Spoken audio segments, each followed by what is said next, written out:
नमस्कार मित्रों, कैसे हैं आप सभी लोग। आज हम लोग जो है विलियन के पार्ट नंबर 7 की शुरुआत करते हैं। इसके पहले हमने आपको पिछली वीडियो में बताया था कि स्थिरक्वाथी के बारे में, और स्थिरक्वाथी जैसे ही खत्म होता है तो हमने आपको बताया था कि हम आपको अणुसंख्य गुणधर्म के बारे में बताएंगे। अणुसंख्य गुणधर्म कुल 4 प्रकार के होते हैं, जिसमें आज हम पहले अणुसंख्य गुणधर्म के बारे में बताएंगे और नेक्स्ट के वीडियो में हम आपको अन्य 3 गुणधर्मों के बारे में आपको अध्ययन कराएंगे। तो अणुसंख्य गुणधर्म क्या होता है, इसे पढ़ने से पहले सबसे पहले आप वीडियो को हमारे लाइक कीजिए, कमेंट कीजिए और अपने सभी दोस्तों में शेयर कीजिए। अगर आपने चैनल पर नए हैं तो सबसे पहले चैनल को सब्सक्राइब कर लीजिए। देखिए, हम लोग अणुसंख्य गुणधर्म के बारे में पढ़ते हैं। अणुसंख्य गुणधर्म होता क्या है, वे सभी गुणधर्म जो विलयन में उपस्थित कुल कणों की संख्या तथा विलेय कणों की संख्या पर निर्भर करते हैं, न कि विलेय कणों की प्रकृति पर, अणुसंख्य गुणधर्म कहलाता है। अर्थात हम कह सकते हैं कि जैसे मान लीजिए आपके पास कोई विलायक द्रव है और द्रव में जब आप किसी पदार्थ यानी ठोस विलेय को मिलाते हैं तो ठोस विलेय की कणों की संख्या पर निर्भर करता है कि वह कणों की संख्या कितनी है। उन कणों की संख्या ये तय करती है कि जो विलयन बनेगा उस विलयन के वाष्प दाब में कमी होगी या वृद्धि होगी। इस चीजों को वह स्पष्ट करता है।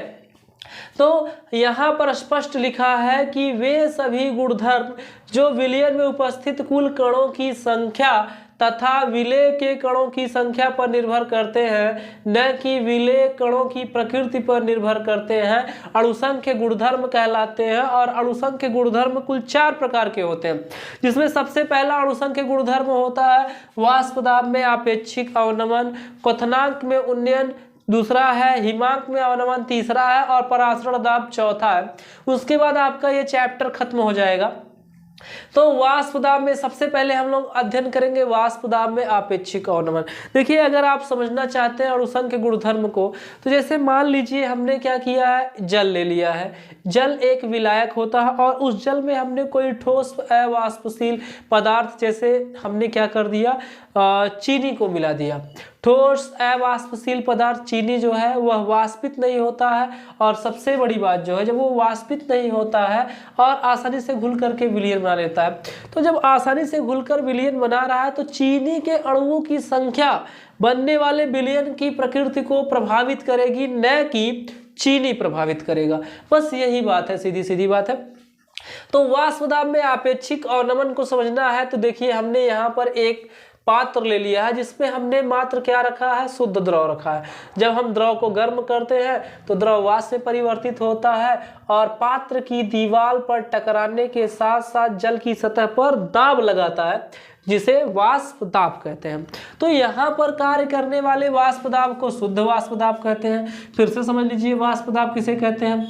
एक पात्र हमने लिया है और उस पात्र में हमने जल भर लिया है, और जब यह पात्र में आंशिक रूप से जल भरा है और सबसे बड़ी बात, यह पात्र बंद है, जब हम इस जल को गर्म करते हैं तो यह जल वाष्प में बदलता है और वाष्प में बदलने के साथ साथ यह जल की सतह पर दाब लगाता है, जिसे वाष्प दाब कहते हैं। तो यह मात्र विलायक जल ही था, इसीलिए हम इसे क्या कहते हैं, शुद्ध द्रव का वाष्प दाब। अशुद्ध द्रव के वाष्प दाब को P1 नोट से प्रदर्शित करते हैं।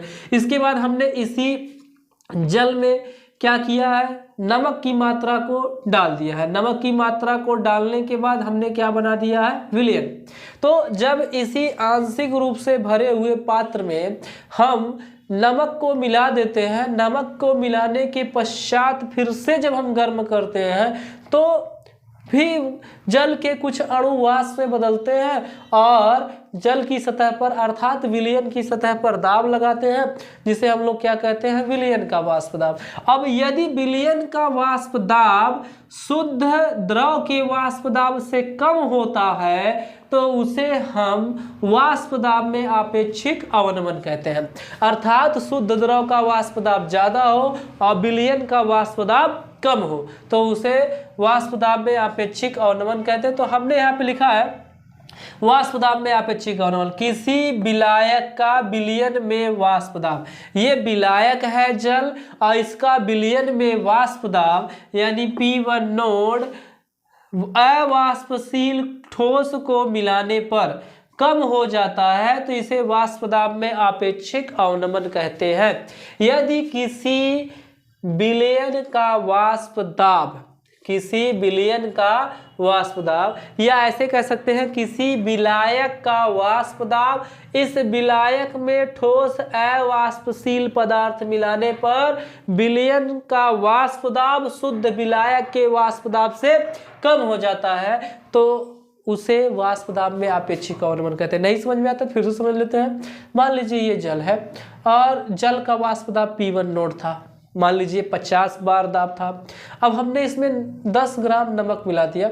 नमक मिलाने के बाद जो शुद्ध विलयन है, जो विलयन है, इसका वाष्प दाब 30 बार आ रहा है, यानी ये 50 था और ये कितना आ रहा है 30। अब शुद्ध विलायक का वाष्प दाब कम हो गया, विलयन का वाष्प दाब ज़्यादा हो गया, तो इसे ही हम लोग क्या कहते हैं, वाष्प दाब में आपेक्षिक अवनमन। यानी P1 नोड शुद्ध विलायक का वाष्प दाब ज़्यादा होगा विलयन के वाष्प दाब से। देखिए यही कहा है, किसी विलयन का वाष्प दाब, किसी विलायक का विलयन में वाष्प दाब ठोस अवाष्पशील को मिलाने पर कम हो जाता है तो इसे वाष्प दाब में आपेक्षिक अवनमन कहते हैं। अब कारण कैसे होता है इस बात को देखिए, यहाँ नीचे लिखा है कि विलयन की सतह पर विलेय यानी नमक तथा विलायक यानी जल दोनों के अणु उपस्थित होते हैं। यानी ये जो विलयन की सतह है, इस विलयन की सतह पर जल और नमक दोनों के अणु समान रूप से वितरित होते हैं और जब हम इसे गर्म करते हैं तो विलायक यानी जल के अणु ही अपना स्थान छोड़कर गैस में बदलते हैं, नमक के अणु अपना स्थान छोड़कर गैस में परिवर्तित नहीं होते हैं क्योंकि वो अवाष्पशील ठोस है। अतः जल के अणु जितना इसमें वाष्प में बदले हैं उतने अणु इसमें वाष्प में बदल नहीं पाते हैं, जिसके कारण वाष्प दाब में कमी देखने को मिल जाती है।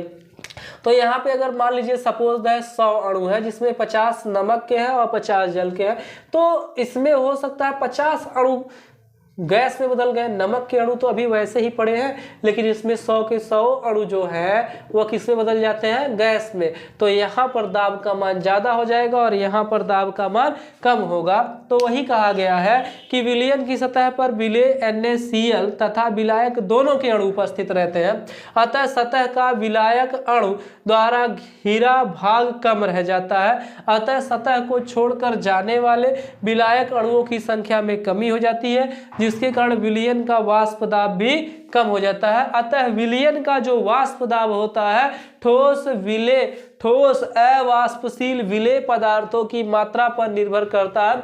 जितने अधिक नमक के अणु होंगे वाष्प दाब उतने अधिक कम होगा। अतः हम कह सकते हैं कि यहाँ पर अतः विलयन का वाष्प दाब P1 जो होगा वह विलेय नमक के मोलों की मात्रा के समानुपाती होगा। जब समानुपाती का चिन्ह हटेगा तो नियतांक प्राप्त होगा P1 नोड, जहाँ पर P1 नोड होता है शुद्ध विलायक का वाष्प दाब, X1 जो है विलेय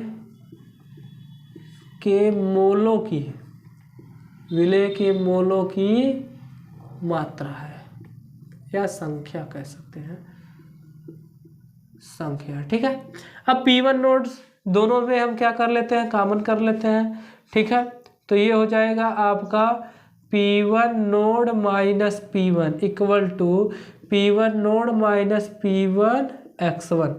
तो अब इन दोनों में देखिए यहाँ पर हो जाएगा P1 naught minus P1 equal to delta P, जिसे कहते हैं वाष्प दाब में अवनमन। इसे हम लोग बोलते हैं वाष्प दाब में अवनमन। तो delta P equal to P1 naught common करेंगे तो 1 माइनस X1, और आप जानते हैं 1 minus X1 equal to X2। तो डेल्टा P इक्वल टू हो जाएगा P1 नोड X2। तो इसी को हम लोग कहते हैं वाष्प दाब में आपेक्षिक अवनमन। तो हमें उम्मीद है कि ये वीडियो आपको बहुत ही अच्छा लगा। अगर अच्छा लगा है तो लाइक कीजिए, कमेंट कीजिए और अपने सभी दोस्तों में शेयर कीजिए। धन्यवाद।